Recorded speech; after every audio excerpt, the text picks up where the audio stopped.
in. All right. So let's see what's in the bag of will it be tricks or treat tonight for the players, because it is very difficult to advance all the way through the shootout matches and win a tournament, isn't it? Well, very difficult, especially for a youngster like McCune. And leaves the bucket. The 2-4-5-8 ball didn't get quite up to the head pin full enough. Get a look now. Doug Kent, 33, out of Newark, and he has bowled awfully well the past couple of weeks and really the entire fall tour. Very sturdy at the line. And playing a different line than McCune. He's deeper in onto the lane. Watch how hard he throws this ball. McCune throws it harder than anybody I know for spares. Walter Ray Williams, Jr., his fourth appearance here, 4 tournaments in the fall, 41 out of Ocala, Florida. And that's the problem that Walter had all through the last block of match play. He just hung on. In fact, the last few games, he did not score well at all, but he had enough. As you can see, the ball's going to come in light. Watch the second pin to the right. That's a 6 pin, lays in the channel, doesn't get back to get the 10. Yeah, he said he only won 2 out of 8 final matches. This morning picks up the 10 pin, and you know, Marshall, he told me he's just not bowling well, and it's amazing. Kind of like Tiger Woods, not playing well, still around the lead. Yeah, Walter doesn't have his A game, and he's still here vying for a championship. McCune now in the second frame after a spare. Boy, he throws it hard. And what a terrible break. Comes in just a little high, leaves the 4 and the 10. Really not that bad a shot. He'll have trouble making this. He'll have to get to the ball to the left-hand side of that 4 pin and slide it into the 10. Kent, the only player so far with a strike. Not in the first frame. Up in the second. Back right there. Boy, I like his game. Well, he's a solid player, and Kent playing deeper in on the lane. That's McCune, the split that he left. And he just overcuts it. It'll be 8 out for McCune. It's an open frame in the second frame, and very important for him to stay in the game mentally. Put it behind you.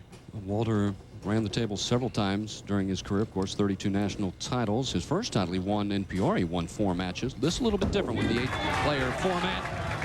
Yeah, that's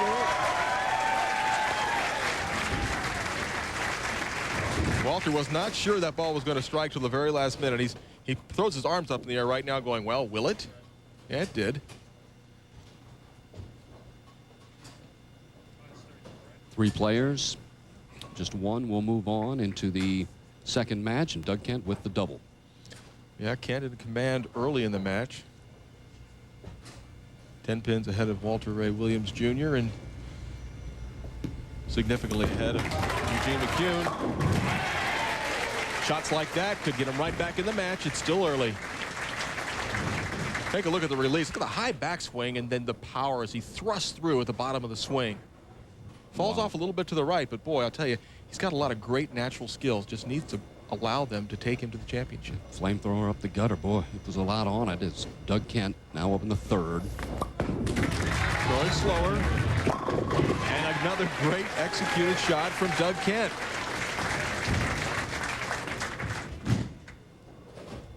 Now, this morning during match play, a lot of players outside.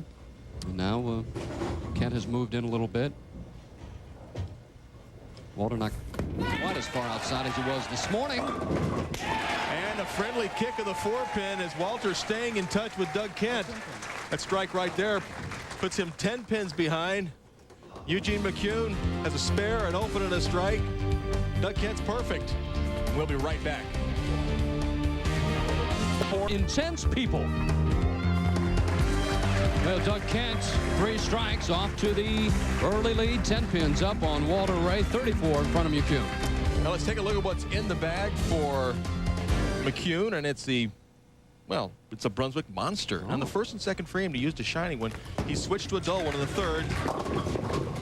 Still coming up light, and he just sometimes throws the ball too hard. And he did that in the first frame, then again in the fourth. Doug Kent, 16, 17, and 1 on television.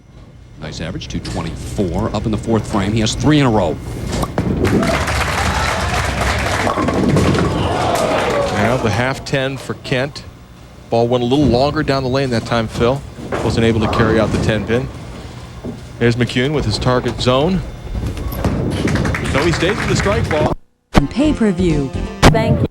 Two ways you can shoot at that spare. You can either use the strike line and hook into it, or you can go hard and straight with the spare ball. Kent spares in the fourth. Now Walter Ray, after a spare in the first, has a double. You know, in talking with him earlier today, I've never heard Walter so negative, and yet still knows he has a chance. And there's a 4-9. Same lane that McCune left the 4-10 on. Well, you don't want to come in high on lane 72. You just don't get any breaks. It's all been about carry this week for Walter. McCune up in the fifth. He has struggled so far. Spare, open, strike, spare. Looks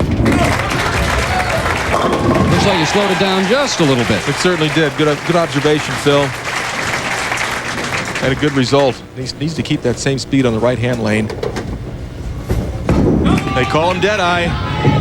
Oh, just overcuts it. So an open, a rare open for Walter Ray Williams Jr. Just wants to cut this 4-pin into the 9, and they missed it by about an inch. A great break. Opens for the Doug door Kent. for Kent now up in the fifth. Has the speed. Boy, he's comfortable with that line. That's his A game. He would much rather be in throwing slow and hooking, although he can also throw hard and straight, but most comfortable throwing with the hook. Will the 7 fall? No. I agree. Unbelievable. Ball coming in light, head pin to the sideboard. The 10-pin falls out, and the 7-pin gets nudged, but doesn't fall. Hard surface ball picks up that.